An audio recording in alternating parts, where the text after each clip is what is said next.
As a young student who had been offered admission to study the law, the first good you could ever do to yourself is to take your time to understand the meaning and the working of the very course upon which you have been granted the privilege to study. And that is why this video becomes relevant, because in this video, I'm going to take my time to tell you everything you have to know as regards to the meaning of law, which you have been granted the opportunity and wonderful privilege to study.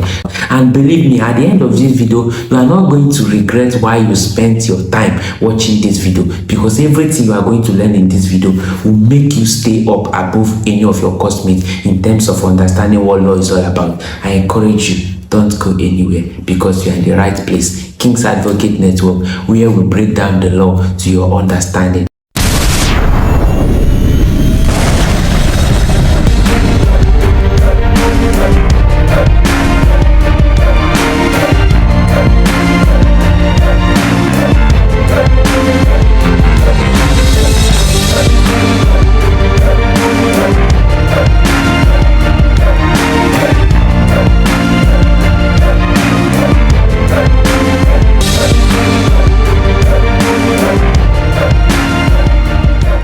Let us consider the meaning and definition of law. But as we proceed to this meaning and definition of law, there's something I want you to understand. Law has no particular definition. That is to say, law has no universal definitions, because various authors, various authorities, various jurists in field of jurisprudence has made an attempt to define law, but nobody has been able to provide a universal definition of law. In fact, Thomas Arnold, a professor and a guru, also in the field of education, has once said that law has no universal definition.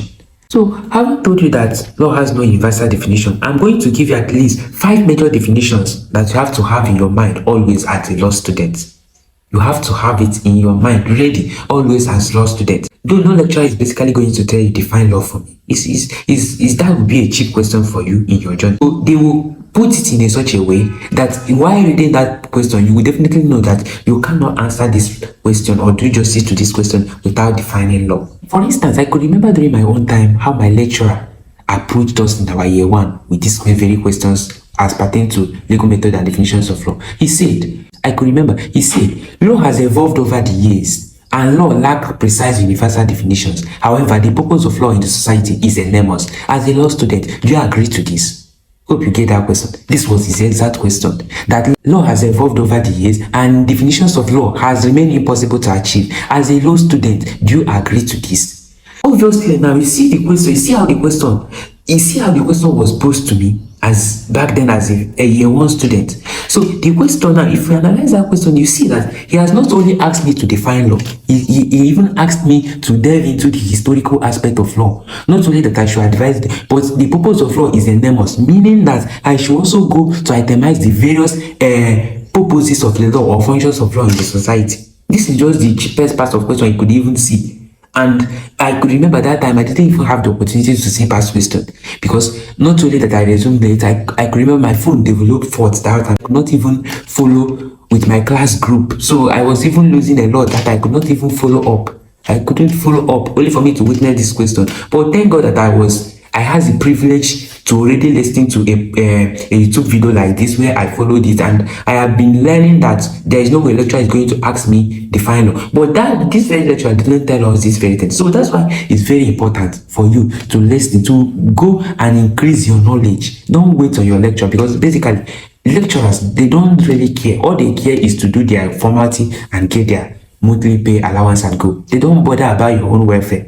Though few of them bothers anyway. But that is why you have to work, you do your own research, assemble the relevant tools, because even Lord Dennis said that God forbid that a lawyer should know all the law, but rather that a lawyer should know where to find the law. So God forbid that you as a law student, as a legal method student, that you should know all the definitions of law. But however, you should know where to find various definitions of law. Do you get? This is what we are going to do now. Let us see where to find various definitions of law.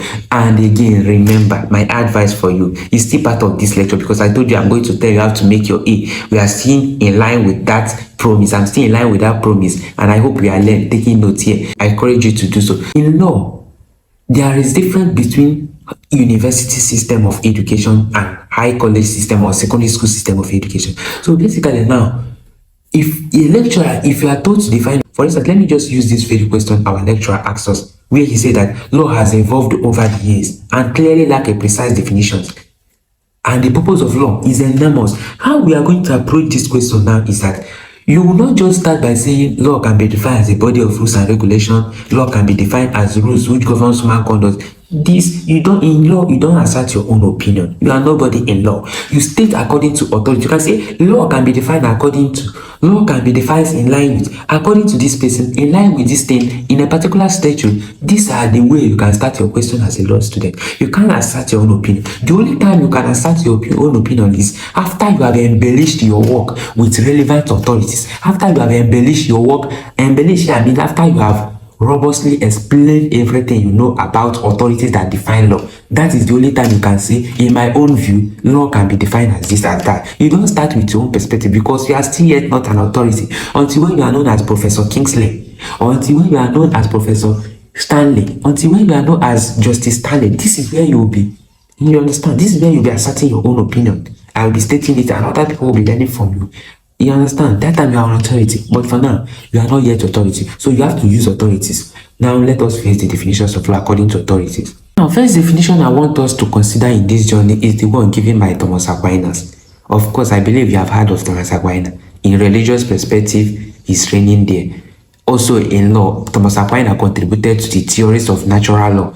So you can't talk about natural law without calling a person like Thomas Aquinas. He's a chief proponent alongside with Cicero and some other erudites who propounded that theory. So Thomas Aquinas, based on, and I want you to understand that we are treating these definitions of law, we are not going to go inside it because you can't talk about definitions of law without talking about its theories. But we are going to define it because what we are doing today is introduction to legal method. If you want to know more about the various schools of thought, especially the natural theories, which we are about to define line that flows with Thomas Aquinas definition, go to the playlist. You are going to see the schools of thought or theories of law playlist where you will get the relevant theories you are looking for. But for now, we are focusing on legal method and we are doing introduction. So now let us define law in line with Thomas Aquinas' perspective.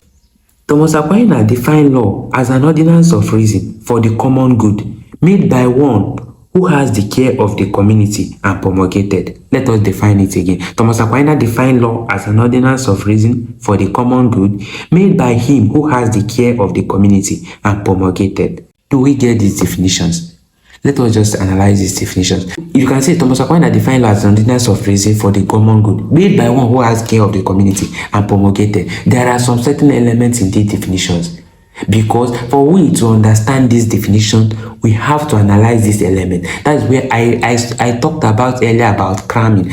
Cramming without doing the understanding, without doing the understanding part of it will not favor you. Because if you misplace anywhere, maybe promulgated, you become confused. You'll be like Thomas Aquinas, ordinance, Thomas Aquinas, promulgated, Thomas Aquinas. You'll be wasting your time if you submit your paper. So, but if you understand law, even if you cannot say law is an ordinance of reason made for the common good by one who has care of the community and promulgated, you can say Thomas Aquinas defined law as the ordinance of reasons which has been promulgated in order to maintain law and order in the society. This is just a brief twist I made here, which you can still make on your own terms. So it's just a twist. So that's why understanding is very important. Understanding is very important. So key elements are clear in these Thomas Aquinas definitions. Now let us go to see those elements. So, number one is reasonableness. Number two is common good. Number three is care of the community. And number four, promulgated. So we are going to go follow these four elements and explain what each and every one of them means.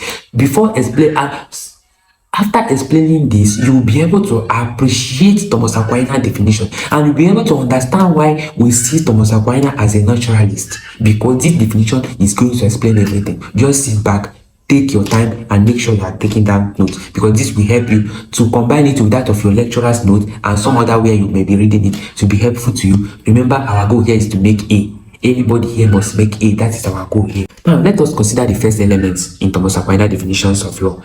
Reasonableness. For law to be valid, it has to speak to sense and reasons. I take it again. For law to be valid, it has to speak to sense or reasons. So, for law to be valid in Thomas Aquinas perspective, it has to speak to law and reasons. What does this mean? I told you earlier that Thomas Aquinas is a naturalist. What Thomas Aquinas means here by reasonableness simply suggests that for law to be valid, it has to be reasonable. Any law that is made in a society that is not reasonable should not be called law. That's where they say, lest injust and non lex ex. An unjust law, it is not law at all. This is a maxim that proceeds from natural law perspective.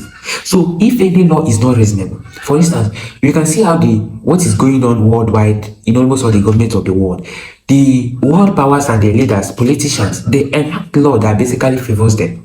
They don't care about the society. Even those laws that will try to be antithetical or inimical to their welfare, they will not do that. They will not enact that law. Nobody will talk about that one. But you see those laws that can work injustice on masses, they will be quick to enact those laws. Let me just give you an example. Sometimes government make a various law government can enact a law that can seize a particular parcel of land from the community or from individuals, that can confiscate a particular property, that can even make a proclamation that has the effect of taking host of various properties either in the market. Sometimes they demolish the market. All those things are backed up by some certain endorsements either by the executive or by the legislative body.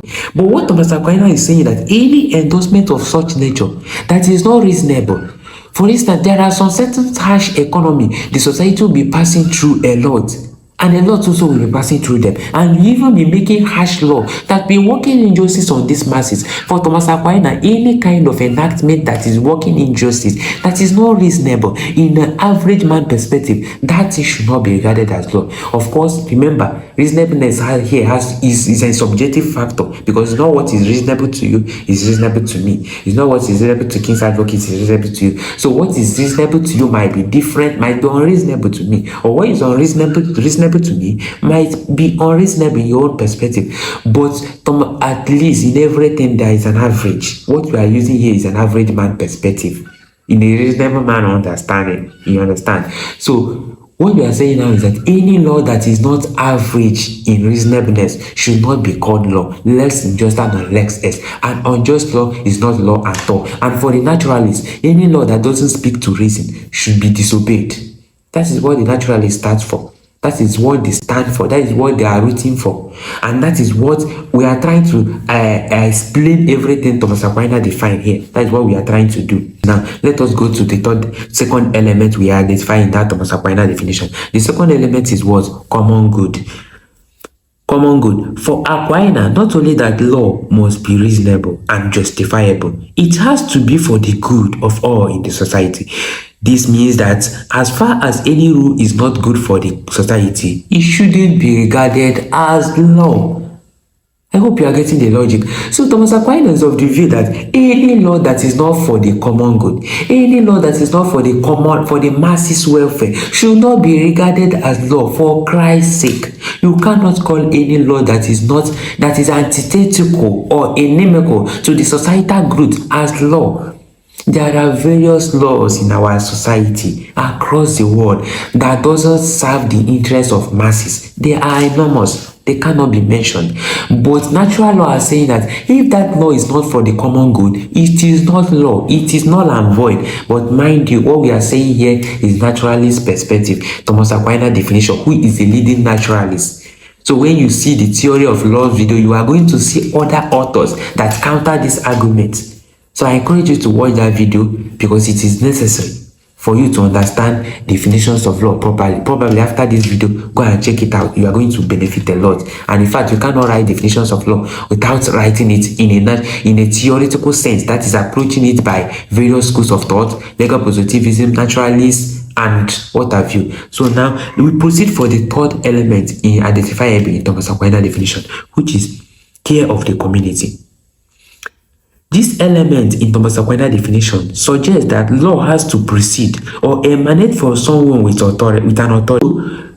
So you can't just as a person dish out law that will be binding to all. Let me explain what this thing means. This Thomas Aquinas definition, care of the community, when that word care or that phrase care of the community simply means that law has to proceed from an authority. The validity of law is rooted on the authority upon which it is emanating from. For instance, your father is the head of your family. Your mother is also the part of your family. The father is always identified in almost African setting as the head of family. I don't know for your own home. If your mother is head of the family, Oshe, thank God. So father is the head of family in every typical setting. Father is the head of family. Your father has right to make so many laws that will govern his particular household. Your father has right to enact, to say, let me not use the word enact because it's not official, rather. So your father has the right to determine how his family will be governed. Your father has the right to determine how that particular family will be governed. Nobody will challenge his authority. But your father, in line with that authority, cannot just wake up and make law that will be binding on someone at Ikorodu in Lagos State. Your father cannot stand in the same authority to make law that will be binding on someone in Accra, in Ghana. Your father cannot also make law that will be binding on someone in Cape Town, in South Africa. Neither can your father has access or authority to make law that will be binding on the entire Kenya or Uganda people. Your father has no that rights. Your father authority is specifically restricted to your family. Neither can a king in a particular community make a law that will be binding in the whole state, in the whole nation. It's not possible. Neither a president, like for instance, a South African president making a law that will be binding on people in Nigeria. It's not possible. Neither can Nigerian president make a law that will be binding on people in Accra. It's not possible. So your authority, the law is proceeding from, is the true test of the validity of that very law. If it's not emanating from the proper authority, the law is rubbish. The law is a tissue of paper. The law is nothing but a mere declaration which has no binding force in law. So that is what Thomas Aquinas is saying. It has to proceed for care of the community, means somebody who is legitimately entrusted with authority to or govern a particular setting. But in this modern world, this authority can easily be identified from the constitution or in the constitution and also from the legislature. So in the place they practice monarchy form of government, you see that the authority will be proceeding from the king or the queen. So also it applies to all some other forms of government that is being practiced in the worldwide. But in a modern society today, authority basically flow from the constitution. The constitution is the primary ground norm that governs almost all the powers and authority, because it is a specific document that prescribes powers to the various organs of government. And from that power also the legislature drive their own power to enact law. So any law made by the legislature becomes the person entrusted with that authority to make law. So we have identified three elements so far, which is number one, reasonableness, number two, common good, number three, care of the community. The last element we identified, Thomas Aquinas definition, is promulgated. So what is the word promulgated? The word promulgated, you'll be hearing this word very often in this field of law. Promulgate simply means to bring into effect or to make an official declaration of a particular law into existence. So to promulgate simply means to bring into effect or to make an official declaration of a particular law into existence. For instance, when a law is enacted by the National Assembly or State Assembly, it is often published in official gazette or some other medium so that the citizens won't be abused. Whenever a law is made, it is often published.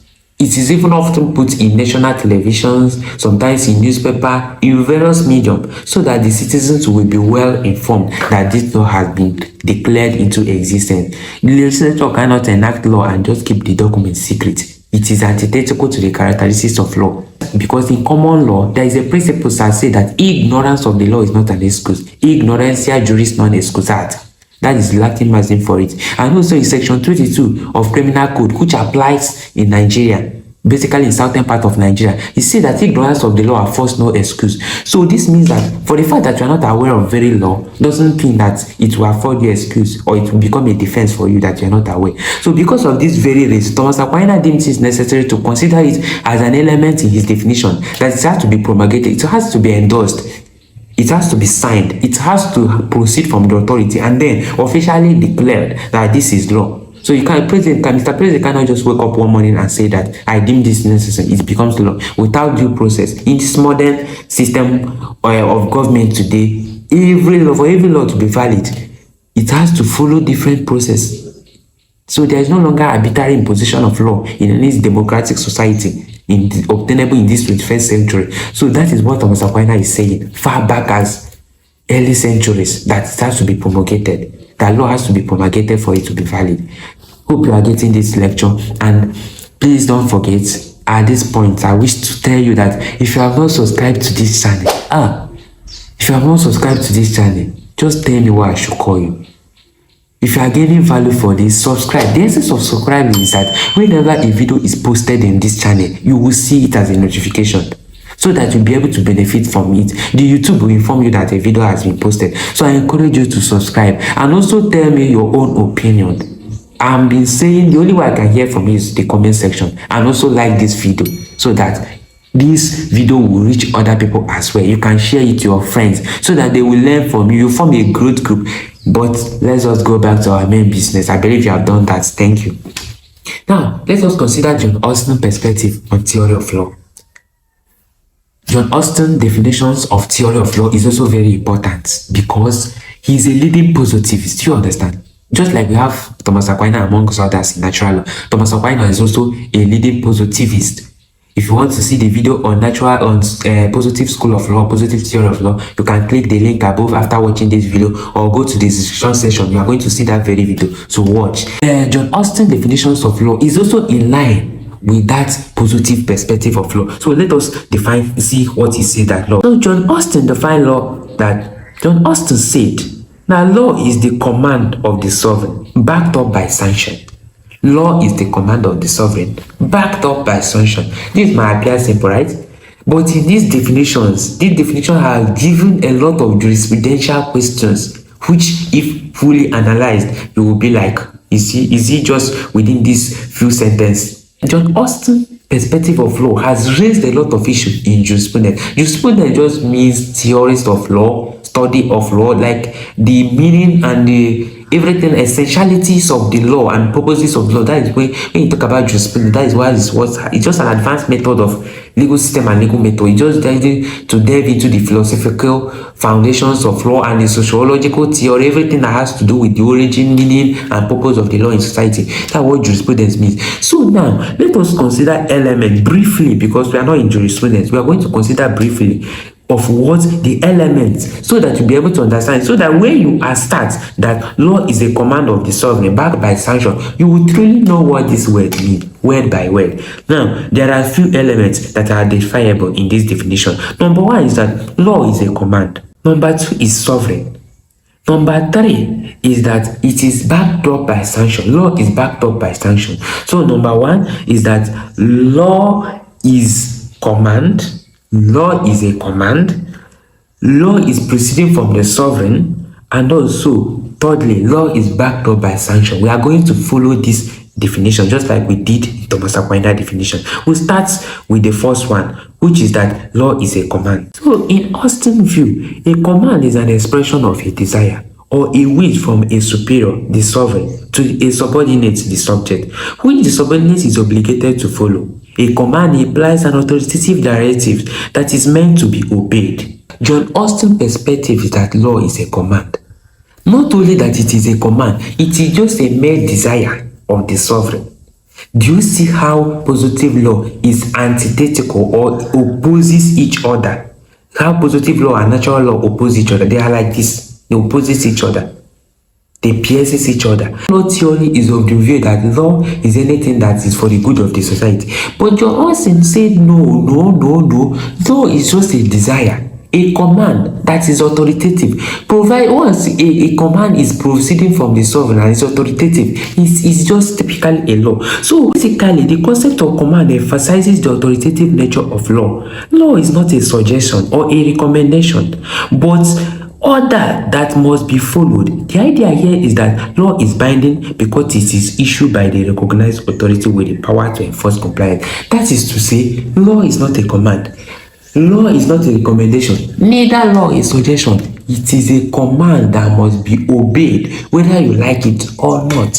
That is what John Austin is saying here. In his command theory, he's saying now that law must be obeyed, provided that it's proceeding from the sovereign. Law is law. It's just a desire, and it has to be authoritative. It has to become with iron hammer. Number three element is backed by sanction. sanction here refers to the penalty or consequences imposed for disobeying the command. In Austin theory, the enforceability of law is crucial, and sanctions are the mechanism through which compliance is ensured. So for this definition, you are going to see that this element backed by sanction simply means that law has to come with a punishment. Without punishment, law is a moral obligation. So in other words, if you say that I should not come out from my lodge to see anybody every Tuesday, if the government declares such a thing without a punishment, it is just a moral obligation. If I like, I'll come out. If I don't like, I'll come out. That is why morality is different from law. In morality, it is about don't do this. If you do this, God will punish you on the last day. But John Holmes is saying that there is no need of waiting on the last day. If you disobey this law, you will be punished severely, immediately, no delay. That is what John Austin is saying. So law has to be backed by sanction. Once there is devoid of sanction, the law is just a moral obligation. The implication of this is that the effectiveness of law depends on the essence of sanction.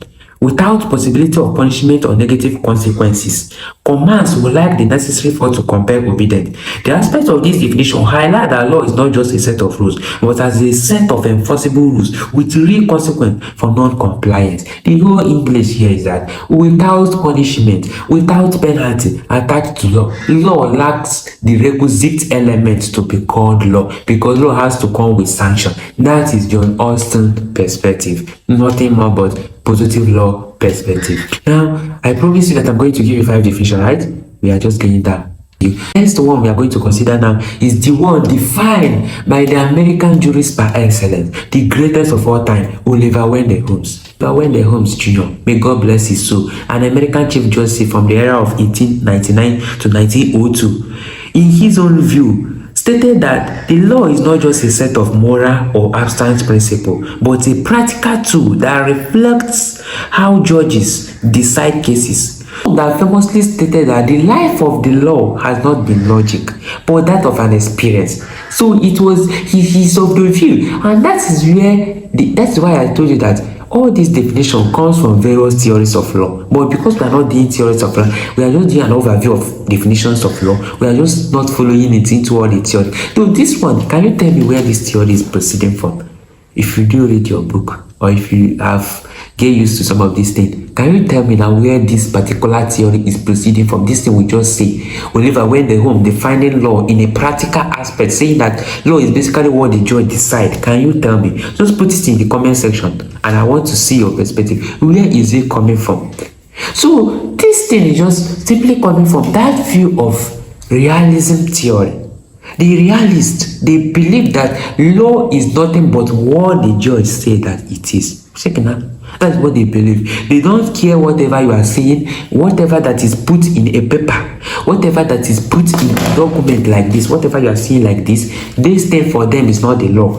What is the law is that thing the judge said that the court is. That thing that the court say that it is. That is what the law is in the minds of realism theory. So now Oliver Wendell Holmes is the leading jurist in that area, is the leading proponent of that realism theory, saying that law is nothing but what the judge decides. So he's now defining law, that saying that law is a set of, not just a set of moral principles or abstract principles, but a practical tool that reflects how judges decide a case. He famously stated that the life of the law has not been that of logic, but it evolved through judicial decision and societal development rather than a strict logical reasoning. So one notable thing I want you to take from this very definition is that it is emanating or proceeding from the realism theory. They are just saying that law is nothing but what the court decides. Now we proceed to other definitions. The reason why I'm giving you this, because if you are dealing anything with definition of, you cannot just end with one definition. You have to provide whoever that is examining you at least with minimum 4 definitions. If possible, make it 5. As you are defining it, you are explaining it, because that will help to give your workflow. It will help to tell the lecturer that not only that you know the meaning of this definition, but you can state unequivocally what it entails, and the lecturer will have no option than to hand over your A. That is what we are doing here. We want to get that A. You see that A, we must get it. Whether devil like it or not, that A must come to us. Consider another definitions that would be relevant for us to understand the definitions of law. This one is the one written by an author, Professor Olusegun Obilade. in his work, The Nigerian Legal System, he defined law as a body of rules that regulates human conduct. It is only when rules enjoys the idea of sanction that it is called law, but when it is merely has the notions of good or bad, it is said to be the idea of morality. The reason why I pinpointed this definition is to explain something very important to us, and that is there is a difference between law and morality. I stated it earlier, and I'm saying it again. There is no light. So there is a difference between law and morality. There is a huge difference between law and morality. When you are talking about law, you are basically talking another thing altogether. So what Professor Obilade is defining law to me here is that law without sanction is nothing but a mere morality. So he's trying to define the law in his own perspective, because that is not what the law means. Like I say, all this, whatever anybody is saying is not what the law means. The law continues to mean different things. Every day theory continues to evolve. Nobody is right and nobody is wrong. Define law in his own perspective to mean a body of rules and regulations. So once law has to be embodies any kind of iota of persuasion, any kind of iota of force, any kind of iota of command, it becomes law. But if it is mainly just obligations, mainly just without punishment, mainly just a kind of idea to do or not to do, it is nothing but just a mere moral obligation which everybody may wish not to do or to do. Just like we have it in religious ground where people are told not to kill and majority kill after they will apologize to God. That is another theory of it. That is what for you to understand now. So we are now trying to say that Obilade define law to mean his own perspective a different thing, which is that law has to come with outer of force for it to be law. And this goes in line with your Austin theory of definitions of law. Do you understand? Hope you are taking this point because it's relevant to you. Now at this point, let us consider our last definition of law in this very video. We started with the definitions of Thomas Aquinas. We proceed to that of John Austin. We also consider that of Oliver Wendell Holmes. We also consider that of Professor Obilade. Now let us consider our last definition of law for this very video. And then after this, I'm also going to show you now the tips on how you are going to pass your Lego method so that you make your A. My promise is to anybody who watched this video, I dream and I pray that that person will make A. So I'm going to give you briefly tips. So now let us consider our final definitions of law. And this is a particular definition that I'm most passionate about, because not only that it makes it simple to understand what law means in a concise manner, but it goes ahead to show you that, it goes ahead to give you that element of relatability. So it's the one given by my own very lecturer back then in year 1, Associate Professor C.C. Obago, in his work, Rudiment of Legal Method in Nigeria. So it's a very concise definition that I appreciate so much, and I'm going to give you, so you give it a try and see how it explains the definitions of law to you. So Associate Professor C.C. Obago, in his work, Rudiment of Legal Method in Nigeria, defined law as a body of rules that governs human conduct and enjoy compliance to its provision, so as to avoid penal sanction in the case of any disobedience to its requirements.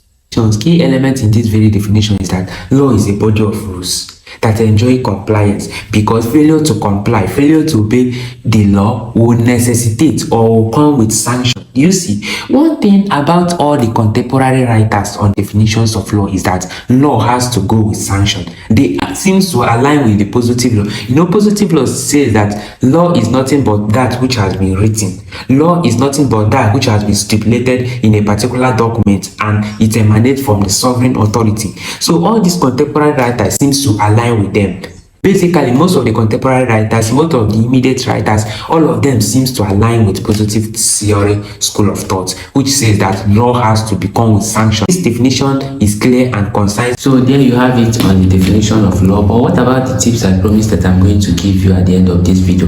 That's why I encourage you to go to my playlist section, because we cannot place this video to combine this video with this very one. It will be so long and the YouTube system will not work well with it. So go to my playlist section, go to my YouTube channel list. You are going to see a video that has to do with tips on passing legal method and guides to introduction to legal method. Go and watch that video, because that video is going to be useful to you. However, also, if you have not seen my video on introduction to legal method, the first video where we analyze and define legal method, go and check that very video by clicking the link above, because that video is going to tell you everything you have to know concerning legal method. It's not just enough to know the law without knowing legal method. So go and check out that video, and I'll see you in that very video.